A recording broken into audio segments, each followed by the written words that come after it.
তাহলে মধুর লোভে মাতাল ভ্রমর ভ্রমরি ফুলে ফুলে বসছে আর বলছে, ও ফুল আজকে যেন তোমরা ঝরে পড়ো না, আজকে ভগবানের রাস বিলাস হবে, কেউ যেন ঝরে পড়ো না।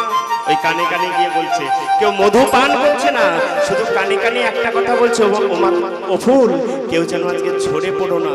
আর আজকে যারা কুড়ি আছো তারাও আজকে ফুটে ওঠো, ভগবানের সেবায় লাগবে। তাই হে ভক্ত মন্ডলী, ভক্তিমতী মায়েরা, আজকে সেই মাতাল ভ্রমর ভ্রমরা গুনগুন গুনগুন গুনগুন করে ফুলের চারিপাশে গান করছে।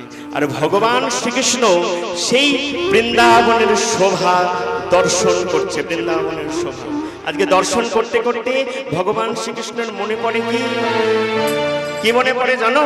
আজ হেরাতে রাতি ওই ছন ভাতি রে, ওই ছন ভাতি